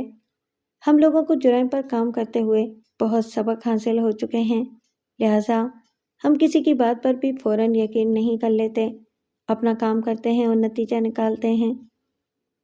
گھر آپ کے سامنے ہے، اس نے دونوں ہاتھ پھیلا کر اشارہ کیا، اور پھر انہوں نے تلاشی کا عمل شروع کیا۔ تہخانہ بھی دیکھا لیکن کوئی چیز نہ مل سکی۔ تہخانہ آپ نے کیوں بنوایا؟ آپ کو معلوم تو ہے میں جرائم پیشہ رہ چکا ہوں۔ اوہ ہاں، واقعی۔ استاد کافو، میں چلنے سے پہلے آپ سے ایک بات کہہ دینا پسند کروں گا۔ اگر آپ واقعی جرائم چھوڑ چکے ہیں تو یہ آپ کی خوش قسمتی ہے، اور اگر آپ ابھی بھی جرائم میں الجھے ہوئے ہیں اور اس کیس سے آپ کا تعلق ہے تو آپ میرے ہاتھ سے بچ نہیں سکیں گے، چاہے آپ کتنے بھی ہوشیار، چالاک اور تجربے کار کیوں نہ ہوں۔ اس بات کو ذہن میں رکھیے گا، اور پھر آپ کو ایک آخری موقع دیتا ہوں۔ اب بھی وقت ہے، جو اصل بات ہے وہ بتا دیں۔ اگر بعد میں کوئی اور بات سامنے آئی تو پھر میں رعایت نہیں کروں گا۔ اور کوئی بات نہیں ہے، جتنی تھی میں آپ کو بتا چکا ہوں، اس نے کہا۔ اچھی بات ہے، آؤ اکرام چلیں۔ اور وہ باہر نکل آئے۔ گاڑی میں بیٹھ کر واپسی کا سفر شروع کرتے ہوئے وہ بولے، کیا خیال ہے اکرام؟ سر، ہماری اطلاعات کے مطابق یہ شخص واقعی اب شریفانہ زندگی بسر کر رہا ہے۔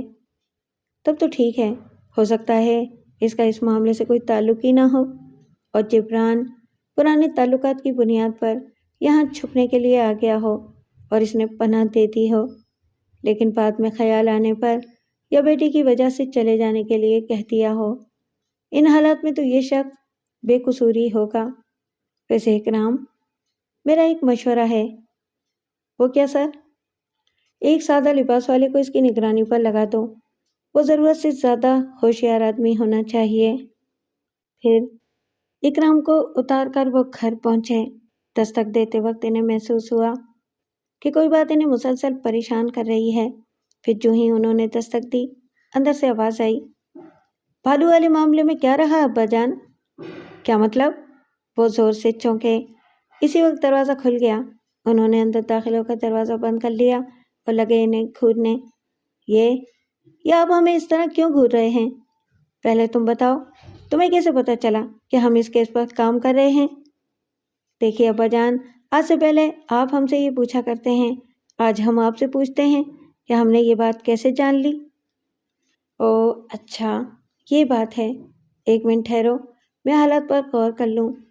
انہوں نے سوچنا شروع کیا ہی تھا کہ چہرے پر مسکراہٹ پھیل گئی۔ وہ بول اٹھے، اوہو، یہ تو سامنے کی بات نکل آئی۔ تم نے اکرام کو فون کیا ہوگا، وہ بھی ابھی، بس اس سے معلوم ہو گیا ہوگا۔ ٹھہر تیرے کی، فاروق نے برا سا منہ بنا کر بلند آواز میں کہا۔ محمود بننے کی کوشش نہ کرو، فرزانہ بھنا کر بولی۔ اب میں فرزانہ بننے سے تو رہا۔ فاروق اس کی طرف پلٹا۔ ختم کرو بھائی، پہلے بھالو پر بات ہو جائے۔ اس سے پہلے ہم یہ بات کیوں نہ بتا دیں کہ ہمارے ہاں بھی ایک عدد بھالو آ چکا ہے۔ کیا؟ وہ چلا اٹھے۔ انہوں نے تینوں کو پھٹی پھٹی آنکھوں سے دیکھا۔ کیا کہا تم نے؟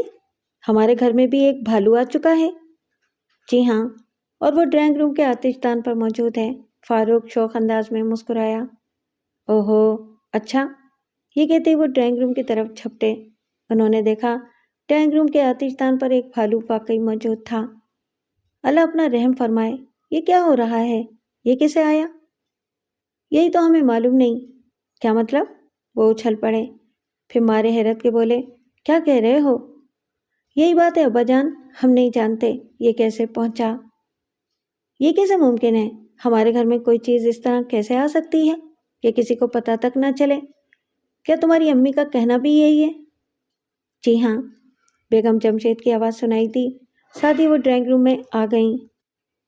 صبح جب میں دفتر گیا اور یہ تینوں اسکول گئے، کیا اس وقت بھی یہ یہاں موجود تھا؟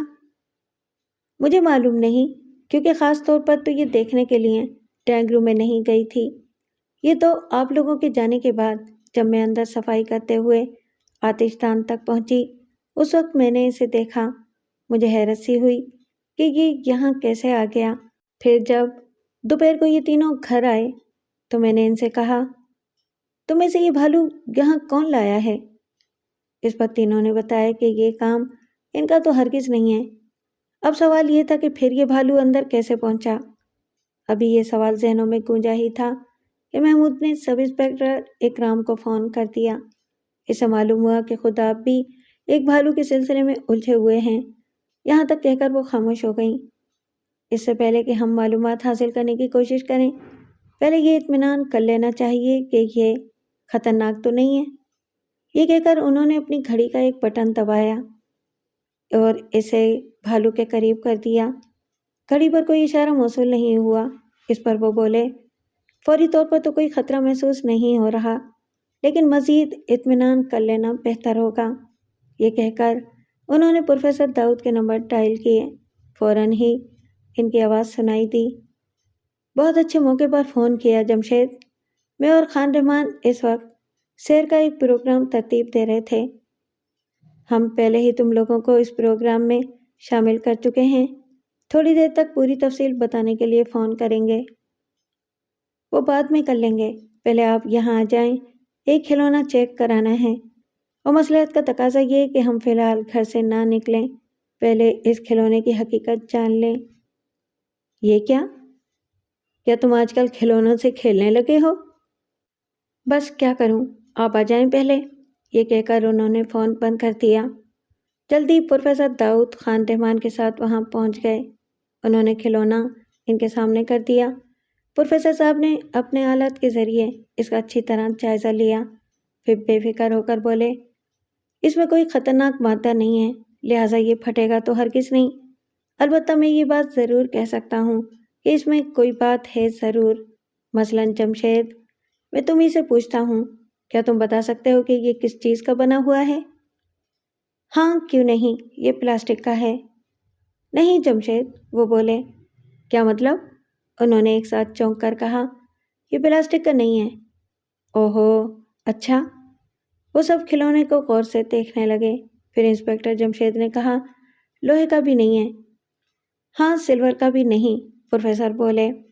تب پھر آخر کس چیز کا ہے؟ تانبے کا بھی نہیں ہے۔ اللہ اپنا رحم فرمائے، یہ کسی چیز کا ہے بھی یا نہیں؟ بس یہی تو معلوم نہیں کہ یہ کس چیز کا بنا ہوا ہے۔ شاید یہ کسی ایسی دھات کا بنا ہوا ہے جس سے ہم واقف نہیں۔ ایسی کون سی دھات ہو سکتی ہے بھلا؟ دنیا میں ایسی بہت سی چیزیں ہیں جو ہم آج تک نہیں دیکھ سکے۔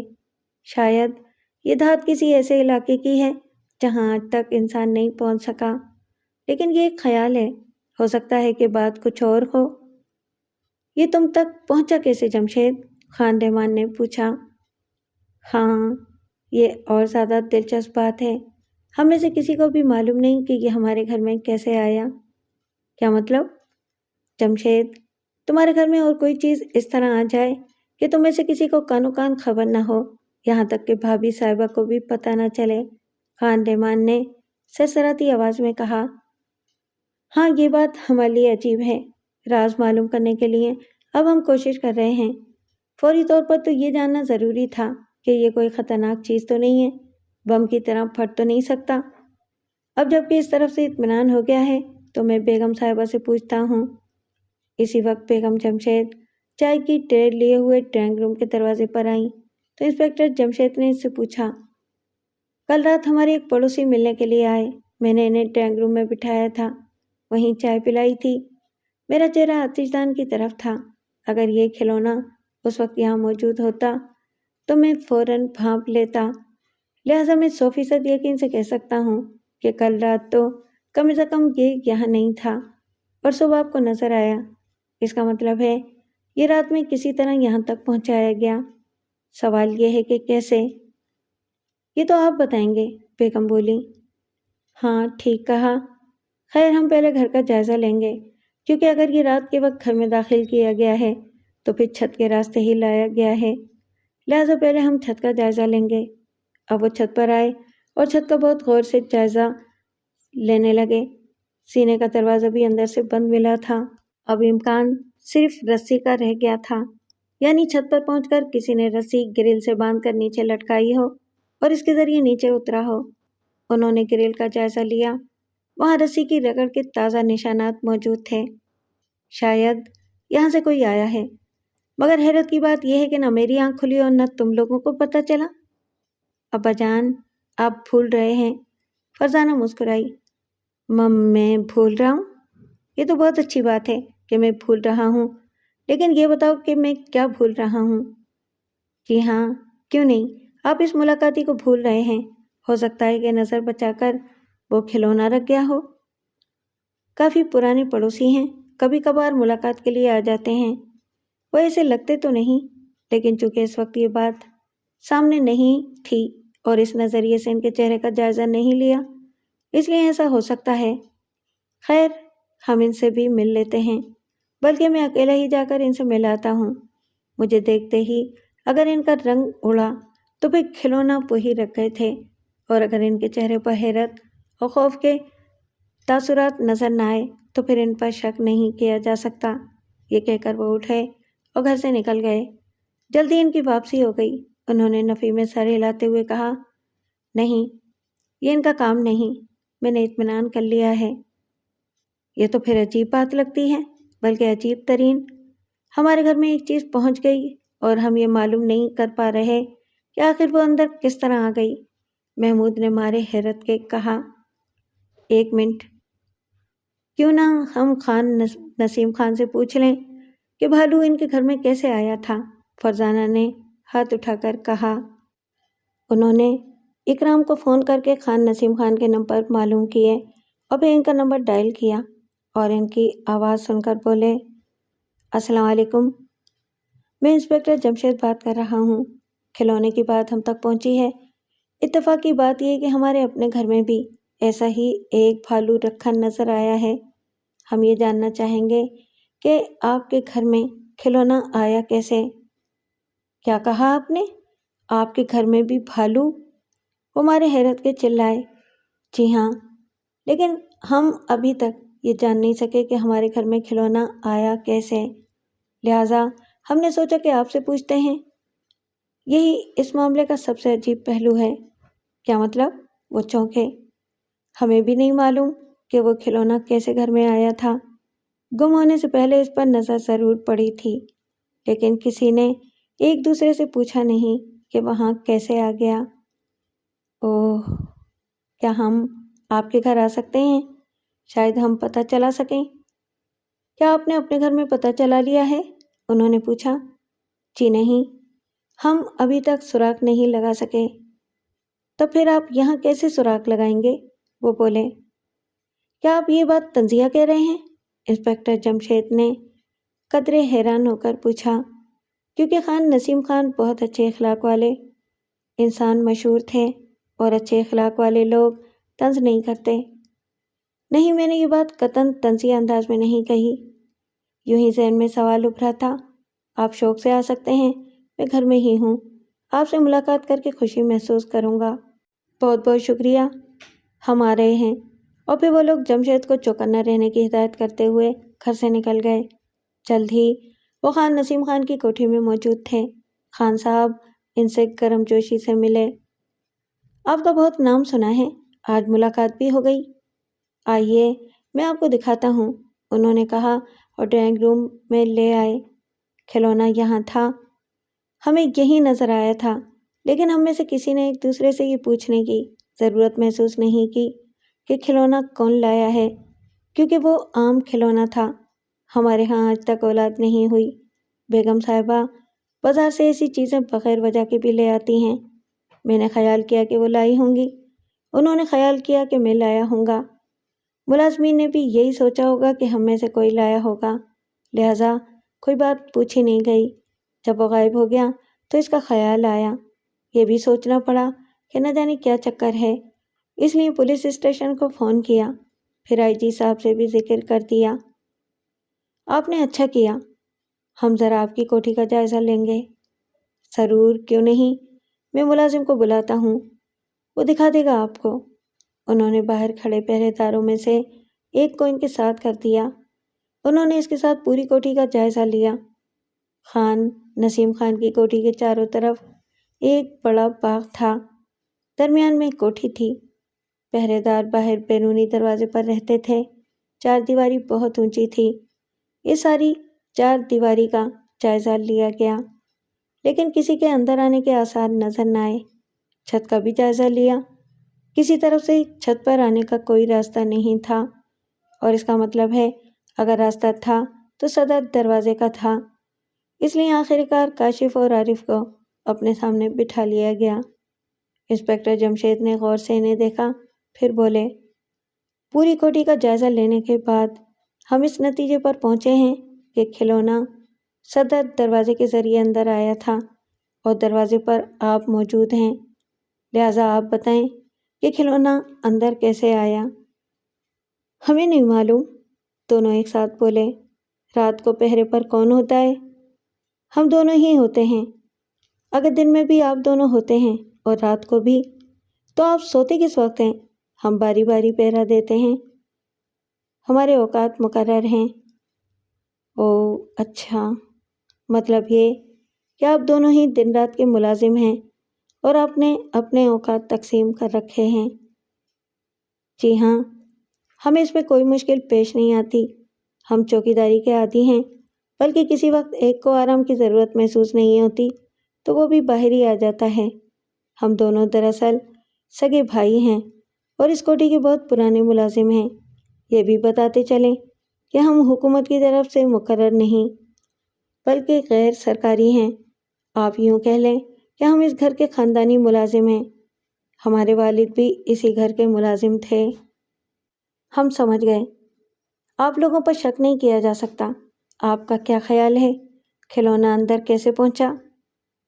یہ ہماری زندگی کا حیرت انگیز ترین سوال ہے۔ ہم نے خود بھی پوری کوٹھی کا جائزہ لیا ہے، لیکن ہم جان نہیں سکے کہ وہ اندر کیسے پہنچا۔ اور آپ کا یہ خیال بھی درست ہے کہ اندر داخل ہونے کا ایک ہی راستہ ہے اور وہ ہے صدر دروازہ، لیکن ہمارے ذریعے وہ اندر ہرگز نہیں پہنچا۔ اگر یہ بات ثابت ہو جائے تو ہم اپنی گردنیں کٹوانے کے لیے تیار ہوں گے۔ شکریہ، ہم آپ پر شک نہیں کر رہے، جائزہ لے رہے ہیں۔ خیر، آپ ذرا خان صاحب کو بتا دیں کہ ہم جا رہے ہیں۔ جی اچھا، آپ ٹھہریں، وہ آپ کو خود رخصت کرنا پسند کریں گے۔ یہ کہہ کر کاشف اندر چلا گیا اور خان صاحب کو بلا لایا۔ تو آپ نہیں جان سکے؟ جی نہیں، اور یہ بات کافی پراسرار ہے۔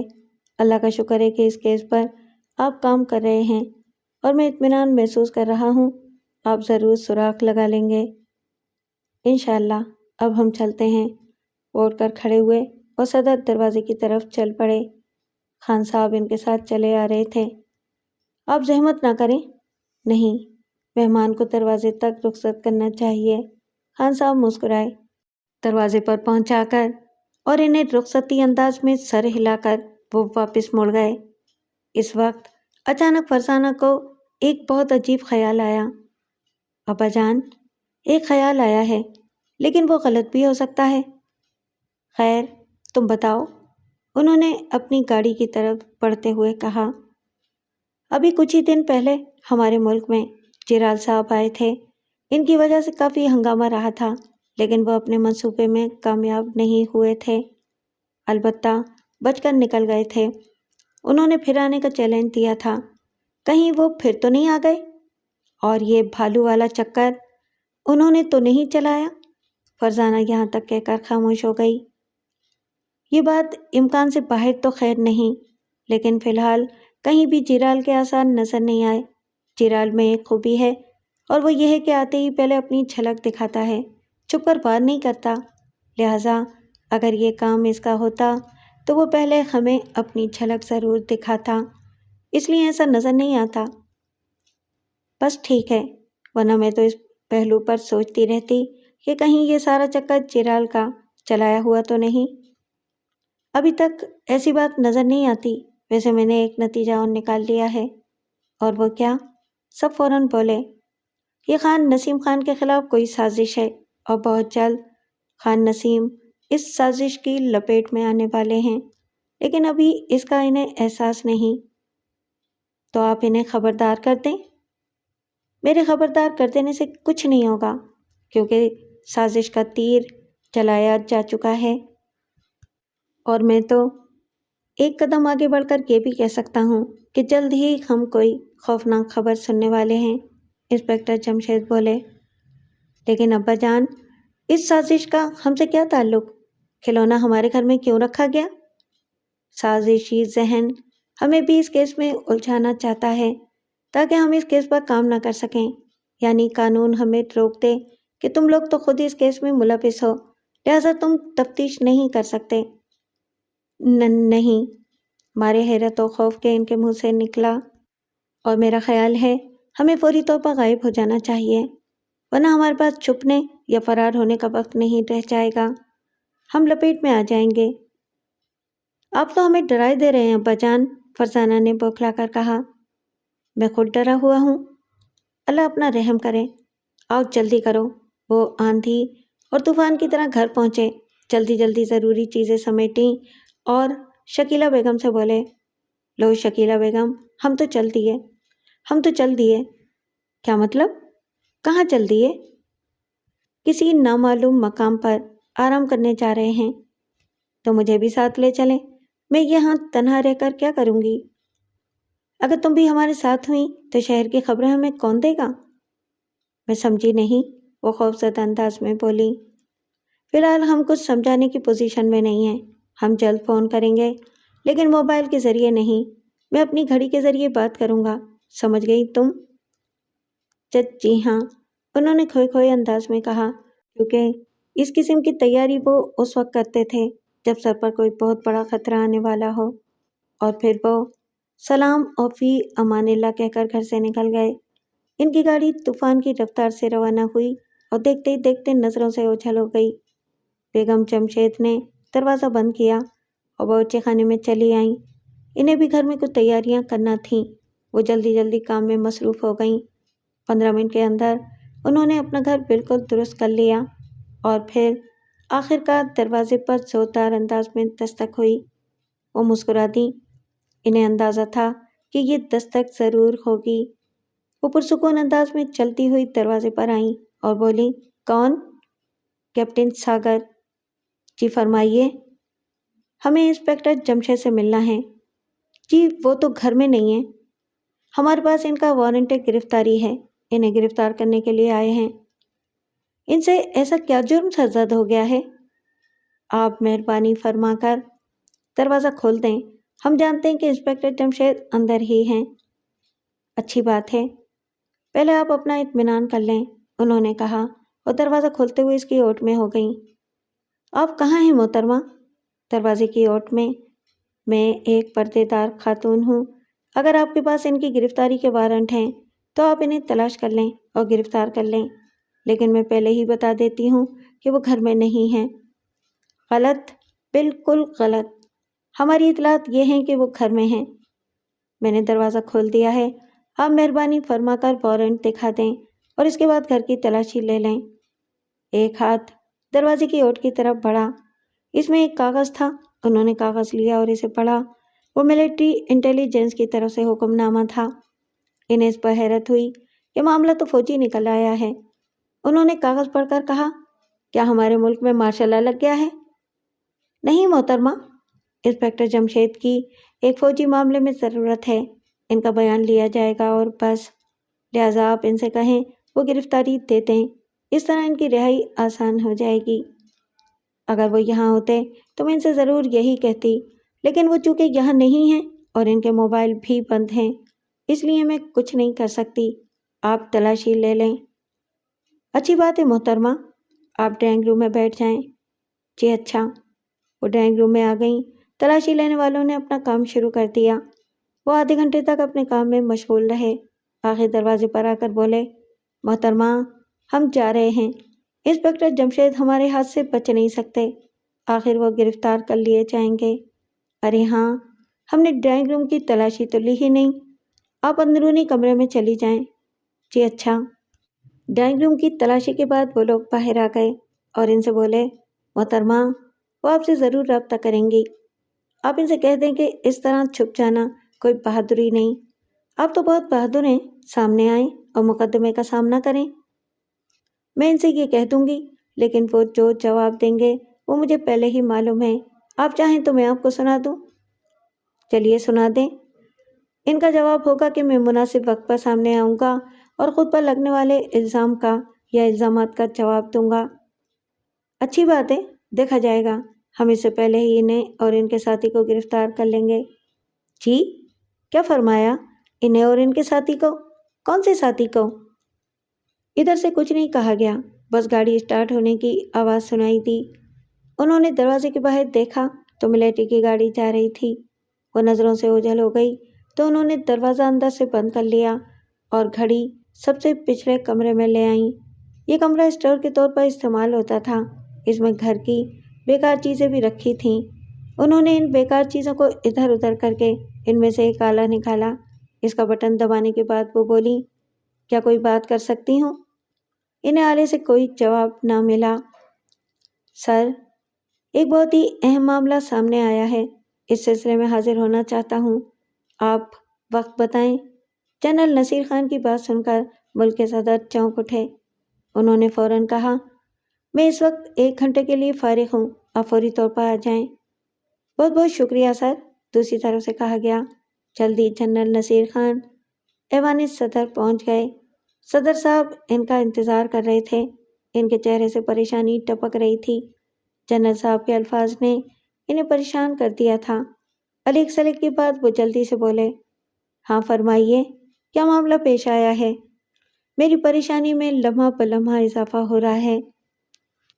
میں عرض کرتا ہوں سر، یہ معاملہ 2-3 ماہ پہلے شروع ہوا تھا، لیکن ہمیں بالکل کوئی بات معلوم نہیں تھی۔ اچانک بات سامنے آئی۔ 3 ماہ پہلے آپ نے دشمن کے خلاف چند تجاویز مجھے دی تھیں۔ وہ بھی واضح کر دیا تھا کہ وہ تجاویز صرف مجھے دی جا رہی ہیں۔ میں نے اپنے کمانڈرز کے سامنے وہ تجاویز رکھ دیں۔ فوج کا تو ہر معاملہ خفیہ ہوتا ہے، لہٰذا یہ کہنے کی ضرورت نہیں تھی کہ یہ معاملہ خفیہ ہے۔ بہرحال ان تجاویز پر عمل شروع ہو گیا، لیکن نتیجہ بالکل الٹ نکلا۔ کیا مطلب؟ صدر صاحب بری طرح چونکے۔ جی ہاں، ہماری وہ ساری کارروائی الٹی پڑ گئی۔ الٹا ہمیں اس سے بہت نقصان ہوا، اس میں جانی نقصان بھی شامل ہے، یعنی ہمارے بہت سے فوجی جان سے ہاتھ دھو بیٹھے۔ نہیں، صدر صاحب کانپ گئے۔ جی ہاں، ایسا ہی ہوا ہے۔ میں نے اپنے کمانڈروں کے ساتھ مشورہ کیا کہ آخر اس کارروائی کی بھنک دشمن ملک کو کیسے پڑ گئی، جبکہ یہ معاملہ صدر صاحب کے ذریعے مجھ تک پہنچا تھا اور میں نے آپ لوگوں کو بتایا تھا۔ انہوں نے پوری طرح اطمینان دلایا کہ انہوں نے اس پورے معاملے کا ذکر کسی سے بھی نہیں کیا۔ ہم نے آلات کے ذریعے اپنے دفاتر کی چیکنگ کرائی، کہیں کوئی گڑبڑ نہیں تھی۔ ہم سر جوڑ کر بیٹھ گئے کہ آخر یہ بات کیسے لیک ہوئی۔ ہم سوچ سوچ کر تھک گئے، لیکن مسئلے کا کوئی حل نظر نہ آیا۔ ہم بار بار کاغذ پر لکھ لکھ کر حساب کتاب لگاتے رہے۔ میرے جو کمانڈر ہیں، ان میں سے ایک بھی ایسا نہیں جس پر شک کیا جائے۔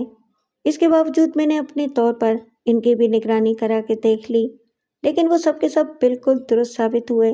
ان حالات میں رہ گئے میں اور آپ، یہاں تک کہہ کر جنرل نصیر خاموش ہو گئے۔ کہتے جائیں، میں سن رہا ہوں۔ سر، آپ میری بات کا مطلب سمجھ رہے ہیں؟ جنرل نصیر بولے۔ ہاں، سمجھ رہا ہوں۔ آپ کہنا کیا چاہ رہے ہیں کہ آپ خود غدار ہیں یا میں؟ صدر صاحب کا لہجہ ناخوشگوار تھا۔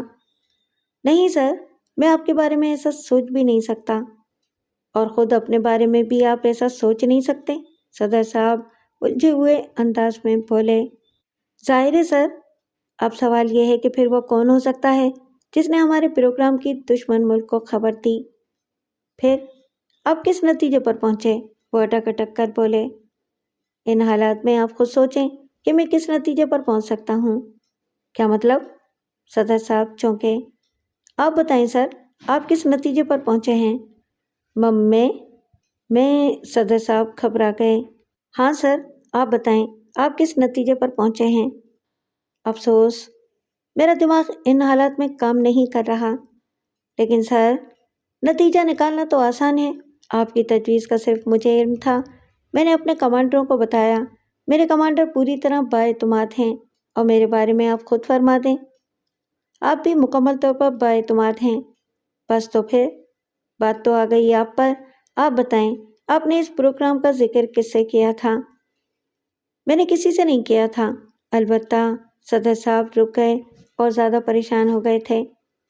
البتہ کیا سر؟ البتہ میں نے خان نسیم خان سے ضرور بات کی تھی، آخر وہ مشیر خاص ہیں، ان کے مشورے کے بغیر میں کوئی بات نہیں کرتا۔ وہ ملکی معاملات کو بہت بہتر انداز میں سمجھتے ہیں اور مجھے ان پر کامل اعتماد ہے۔ شکریہ سر، کم از کم اس معاملے میں ایک اور نام کا اضافہ تو ہوا۔ نقصان ہونے کے بعد میں نے اپنے کمانڈوں سے مشورہ کیا تھا، ان کا خیال بھی خان نسیم خان پر ہی آ کر اٹک گیا تھا۔ سب کی رائے یہ ٹھہری کہ انہیں چیک کیا جائے۔ اب سوال یہ پیدا ہوا کہ کیسے چیک کیا جائے، سو ہم نے ایک ترکیب کی۔ ترکیب؟ کیا ترکیب کی؟ صدر صاحب اور زیادہ الجھن محسوس کرنے لگے۔ ان کے گھر میں خفیہ طور پر جاسوسی کا ایک آلہ پہنچا دیا، اس کے ذریعے وہاں کی خبریں لینے لگے۔ اوہ، صدر صاحب کے منہ سے نکلا۔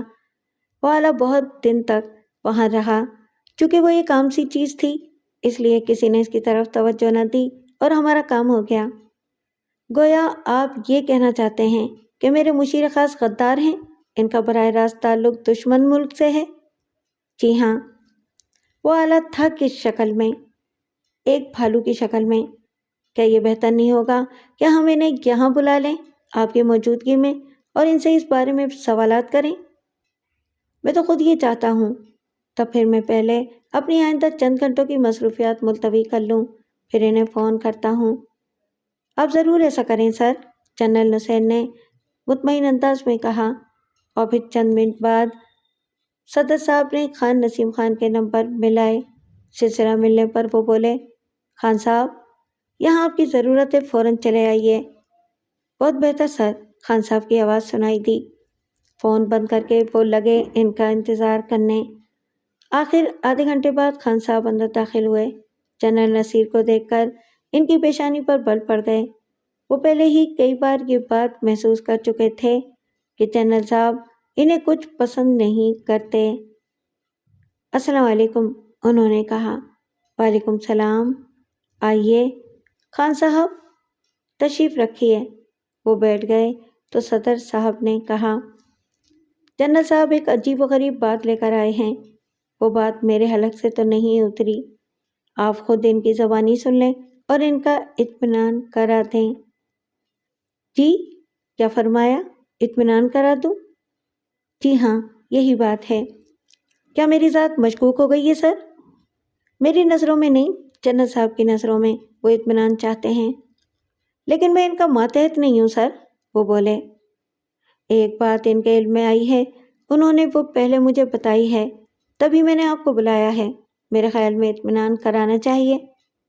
میں اطمینان کرا دوں گا سر، لیکن اس کے بعد میں عہدہ چھوڑ دوں گا اور باقی زندگی گوشہ نشینی میں گزار دوں گا۔ اور اگر آپ اطمینان نہ کرا سکے؟ جنرل نصیر بولے، اس صورت میں ملک کا جو قانون ہے اس پر عمل کیا جائے گا، انہوں نے پرسکون آواز میں کہا۔ اچھی بات ہے، سنیں، کچھ دن پہلے صدر صاحب نے ہمیں ایک مشورہ دیا تھا، مجھے اور میرے کمانڈروں کو وہ مشورہ بہت پسند آیا تھا۔ اس پر عمل کرنے کی صورت میں دشمن پر خاطر خواہ دباؤ پڑ سکتا تھا۔ ہم نے اس پر عمل کیا، لیکن نتیجہ اس کے الٹ نکلا، اور اس کا صاف مطلب یہ ہے کہ منصوبے کے بارے میں دشمن ملک کو پہلے ہی خبر ہو گئی تھی۔ سوال یہ ہے کہ انہیں کیسے خبر ہو گئی؟ اس پر ہم نے اور کمانڈر حضرات نے بہت غور کیا۔ اس منصوبے سے صرف وہ آگاہ تھے اور صرف میں نے انہیں بتایا تھا۔ صدر صاحب کے خاص مشیر آپ ہیں، آپ کے مشورے کے بغیر تو انہوں نے ہمیں کوئی مشورہ دیا نہیں ہوگا۔ ہم نے آپ کو چیک کرنے کا فیصلہ کیا۔ لیکن صرف مجھے کیوں؟ آپ نے اپنے کمانڈروں کو چیک کرنے کا فیصلہ کیوں نہیں کیا؟ انہیں چیک کیا جانا تھا۔ آپ پہلے سن لیں، اس کے بعد آپ بات کر سکتے ہیں، ہمیں کوئی اعتراض نہیں ہوگا۔ اچھی بات ہے، سنائیں، خان نسیم خان نے سرد اور خشک لہجے میں کہا۔ ہم نے ایک سادہ سا کھلونا جو بھالو تھا۔ کیا؟ ہمارے حیرت کے خان صاحب کے منہ سے نکلا۔ جی ہاں، ایک سادہ سا کھلونا بھالو آپ کے گھر میں خفیہ طور پر پہنچا دیا۔ وہ ایک بہت طاقتور جاسوسی آلہ تھا، اس کے ذریعے ہم گھر میں ہونے والی ساری بات چیت سن سکتے تھے، سو ہم سنتے رہے۔ اس آلے پر سنی جانے والی گفتگو کے ذریعے یہ بات ثابت ہو جاتی ہے کہ آپ دشمن ملک کے جاسوس ہیں۔ اف مالک، اتنا بڑا الزام! خان نسیم خان اچھل پڑے۔ آپ پہلے سن لیں، آپ پسند کریں گے تو ہم آپ کو وہ ساری گفتگو اس آلے کو آن کر کے سنا دیں گے، وہ اس میں محفوظ ہے، لہٰذا آپ پہلے اپنے گھر سے وہ آلہ منگا لیں۔ وہ آلہ اب میرے گھر میں نہیں ہے، اسے غائب کر دیا گیا۔ ملازم کے روپ میں ایک شخص کو میرے گھر بھیجا گیا تھا، وہ اس آلے کو نکال کے لے گیا، اور سچی بات یہ ہے کہ اس آلے کے جانے کے بعد ہی ہمیں خیال آ گیا تھا۔ اس سے پہلے تو ہم لوگ بھی اسے ایک کھلونا ہی خیال کرتے رہتے تھے۔ بہرحال جو ہی وہ ملازم کھلونا لے کر گیا اور انہیں پتہ چلا، میں نے پولیس انسپکٹر کو بلا کر رپورٹ لکھوا دی تھی۔ اس سے آپ کی بے گناہی ثابت تو نہیں ہو جاتی؟ جنرل صاحب بولے۔ آپ میرے گھر کے ایک ایک فرد سے بیانات لے لیں، سچ اور جھوٹ کا پتہ چل جائے گا۔ ہم ایسا ضرور کریں گے، لیکن ایک اور خوفناک بات سامنے آ گئی ہے۔ اوہ، وہ کیا؟ خود انسپکٹر جمشید بھی آپ کے ساتھی ہیں اور غداری میں برابر کے شریک ہیں۔ کیا کہا؟ انسپکٹر جمشید؟ نہیں، میرا ان سے کوئی تعلق نہیں، دور کا بھی واسطہ نہیں۔ کسی تقریب میں الیک سلیک ہو جانا قدرتی امر ہے، لہٰذا یہ الزام سراسر غلط ہے۔ آپ کو معلوم نہیں؟ کیا معلوم نہیں؟ جب ہمیں یہ بات معلوم ہوئی تو ہم نے ان کے گھر میں بھی ایک بھالو پہنچا دیا تھا۔ اوہ، صدر صاحب کے منہ سے نکلا، اور اب وہ چاروں اپنے دوستوں کے ساتھ گھر سے غائب ہیں۔ میں پوری معلومات حاصل کرنے کے بعد آیا ہوں جناب۔ جنرل نصیر کے لہجے میں گہرا طنز تھا۔ اف مالک، یہ کیا ہو رہا ہے؟ جنرل صاحب، ساری دنیا بھی انسپکٹر جمشید کے بارے میں شک کا اظہار کرے، میں انہیں غلط نہیں کہہ سکتا۔ دنیا ادھر کی ادھر ہو جائے، میں یہ بات نہیں مان سکتا، سمجھے آپ نے بھالو میں محفوظ گفتگو نہیں سنی سر، اس لیے یہ بات کر رہے ہیں۔ کیا مطلب؟ کیا آپ نے وہ گفتگو سنی ہے؟ صدر صاحب نے پورا سا منہ بنایا۔ سنی ہے تبھی تو کہہ رہا ہوں، اور آپ کو بھی سنا سکتا ہوں، تو پھر اس سے اچھی بات کیا ہو سکتی ہے؟ لیکن اس طرح مزہ نہیں آئے گا، جنرل نصیر مسکرائے۔ کیا مطلب؟ یہاں مزے کا کیا سوال؟ یہاں تو جان پر بنی ہے اور آپ مزے کی بات کر رہے ہیں۔ میرا مطلب ہے سر، اس طرح بات بازوق نہیں ہوگی۔ انسپکٹر جمشید سامنے ہوں گے تو بات بنے گی۔ اچھی بات ہے، انہیں بلا لیتے ہیں، میرا نمبر دیکھ کر تو وہ فون سنیں گے ہی۔ اور پھر انہوں نے انسپکٹر جمشید کے نمبر ڈائل کیے، فوراً ہی ان کی آواز سنائی دی۔ السلام علیکم سر۔ جمشید، بہت خوفناک خبریں ہیں، تم جہاں کہیں بھی ہو، چھپے ہوئے ہو، فوراً میرے پاس آ جاؤ۔ سوری سر، اور فون بند کر دیا گیا۔